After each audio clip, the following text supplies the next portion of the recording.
안녕하세요. 아빠 어디가? 아투입니다. 추석 명절 연휴는 다들 잘 보내셨는지요? 이번 추석 연휴가 무척 길었지만 연휴 동안 비가 계속 내려서 우리같이 전기자전거 배달 투잡하는 사람들은 나가고 싶어도 나갈 수가 없었던 긴 연휴였던 것 같습니다. 저도 연휴 내내 비 때문에 나가지 못하다가 잠시 비가 소강 상태였을 때 나가서 전기자전거 배달 투잡을 했답니다. 구독자분들도 이번 연휴에 배달 투잡을 좀 하셨는지요? 구정 때는 그래도 좀 나가서 어느 정도 수익을 올렸었는데 이번 추석은 그닥 높은 수익을 올리지는 못했습니다. 목, 금, 토요일 저녁 타임에 나가서 5시간 정도씩 탔고 일요일은 저녁 8시 정도 나가서 3시간 정도 배달 투잡을 했습니다.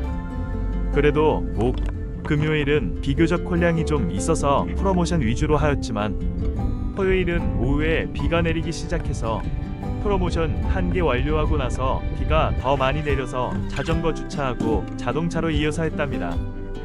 목요일에는 좀 늦게 나가서 프로모션은 못하겠지 했는데 뒷콜이 너무 잘 붙어서 1시간에 8개까지 했던 최고 기록도 세웠네요.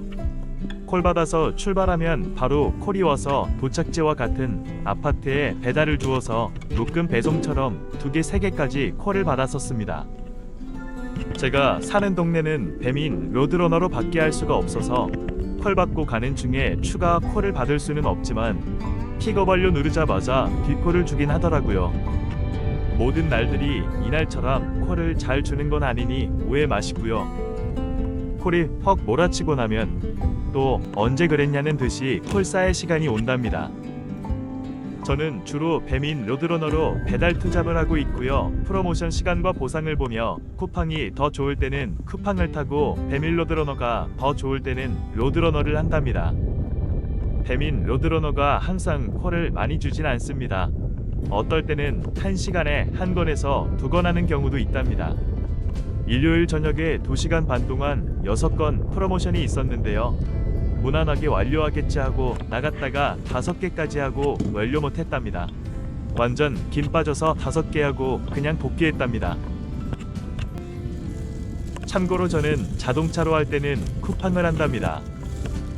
자동차로 할 때는 가성비로 생각할 때 배민을 해서 짧은 거리 많이 하는 것보다 장거리 위주로 단가 높은 콜 위주로 타야 가성비가 좀 더 좋다고 생각해서입니다.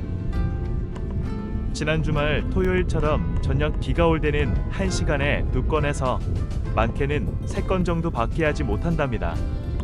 그리고 장거리 위주로 콜을 받다 보니 내가 사는 잘 아는 동네가 아닌 가보지도 않은 먼 동네라 지리를 잘 모르고 내비에 의존하고 가야 하기 때문에 시간이 더 많이 소요된답니다. 픽업 음식점의 위치도 잘 모르고 배달하는 아파트에 대한 정보가 없이 가야 하는 리스크는 있으니 참고만 해주시고요. 쿠팡 프로모션은 3시간에 14건 프로모션을 받았지만 결국 차로 할 때는 성공을 못했답니다. 결론적으로 차로 1시간에 4건은 좀 어렵더라고요. 웬만하면 차로 하기 스트레스 받아서 안 하려고 한답니다. 자동차로 했을 때 단점을 몇 가지 말씀드리자면 첫째로는 아파트 들어가기 그지 같은 아파트가 많아지고 있답니다. 사전 방문 신청하지 않으면 아파트 입구에서 들어가지도 못하고 경비 아저씨가 열어주지도 않고 세대에 연락해서 등록하고 들어가라고 하는 아파트들이 점점 늘어나고 있는 것 같습니다. 그리고 아파트 입구 차단기에서 동호수 눌러서 직접 벨 누르듯이 열어달라고 해야 하는 아파트도 있는데 아파트마다 입력하는 방법들이 다양해서 정말 짜증나더라고요. 그래서 자동차로 할 때는 가게 픽업 위치와 전달지에 대한 정보가 없이 무작정 수락해서 가보면 여길 왜 왔지? 미쳤네. 이런 경우들이 종종 있답니다. 두 번째로는 가게 위치를 모르고 수락했다가 가게 근처로 차가 진입을 할 수가 없어서 근처를 몇 바퀴 돌다가 멀리 주차하고 뛰어가서 픽업해야 하는 경우도 있었고요. 셋째로는 조리 완료 보고 갓길에 주차하고 열심히 달려가서 픽업 왔다고 하면 조리가 완료가 안 되어 5분에서 10분 정도 걸린다고 하면 정말 환장한답니다. 넷째로는 일방통행 도로인지 모르고 수락했다가 차로 갈 때 먼 곳을 돌아갈 때가 있답니다. 이럴 때도 시간이 많이 소요돼 짜증난답니다. 다섯 번째로는 늦은 저녁 시간 주택이나 상가 밀집 지역 골목 운전을 해야 할 때도 신경이 많이 쓰이고 힘들답니다. 자동차로 할 때 불편한 점을 이야기하자면 할 이야기는 더 많지만 그래도 단점만 있는 것이 아닌 장점도 있겠죠? 제가 생각하는 자동차 배달의 장점은 뭐니 해도 날씨에 영향을 덜 받는 게 아닐까요? 날씨가 더울 때는 에어컨 켜고 시원하게 배달이 가능하며 날씨가 추울 때는 히터에 엉따 핸들열선 켜고 다닐 수 있다는 장점. 그리고 비가 오나 눈이 오나 자동차로 배달하면 영향을 많이 받지 않는다는 점이 있겠죠? 물론 우산을 사용해야 할 때는 조금은 불편하지만요. 자동차로 할 때는 주로 늦은 저녁 시간에 하게 되면 도로에 차가 많지 않아 괜찮은 듯 합니다. 하지만 속도와 신호는 잘 보면서 하셔야 합니다. 위반해서 상품권 날라오면 정말 개짜증 나잖아요. 항상 안전운전하고 신호 지키고 주차 위반 신경 쓰고. 저 같은 경우는 평소에는 전기자전거로 웬만하면 배달 투잡을 하고 있고 비나 눈이 오거나 혹한기에는 자동차로 주로 저녁 시간에만 나가서 하고 있답니다.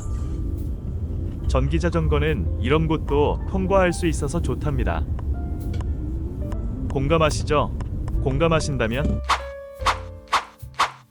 차로 하다 전기자전거로 배달 투잡하게 되면 정말 날아다니는 느낌입니다. 좁길, 샛길, 공원길, 산길, 대구멍 등등 동네를 완전 파악하게 되면 정말 지도 없이 시간 단축하며 배달할 수 있습니다. 배달 투잡 나오기 전까지는 무척 귀찮고 그렇지만 막상 나오면 요즘 같은 날씨에는 정말 시원한 라이딩을 할 수 있어서 기분이 좋더라고요. 이 비가 그치고 나면 기온이 많이 내려간다고 하던데요. 더 추워지기 전에 이제 겨울용 핸들 토시도 슬슬 장착할 때가 온 것 같습니다. 날씨가 좀 시원해도 자전거 타고 25km로 달리며 바람 맞으면 제법 쌀쌀함을 느낀답니다. 요즘 유튜브를 보면 한동안 전기자전거 배달 컨텐츠로 많이들 활동하시던 분들이 하나둘씩 사라지시는 것 같더라고요. 저도 중간에 포기할까 생각도 들고 그랬지만 그래도 아직까진 남아서 하고 버티고 있답니다. 그러니 많이 응원해주시고 시청 부탁드립니다. 조금이나마 도움이 되고자 노력하고 있답니다. 요즘에도 배달 경기가 좋지 않고 어렵지만 그래도 끝까지 버티시는 라이더님들 항상 안전운전하시고 환절기 감기 조심하시기 바랍니다. 전기 자전거 배달 투잡에 대해 궁금하신 점 있으시면 언제든지 댓글로 문의 주시면 아는 선에서 답변 드리도록 하겠습니다.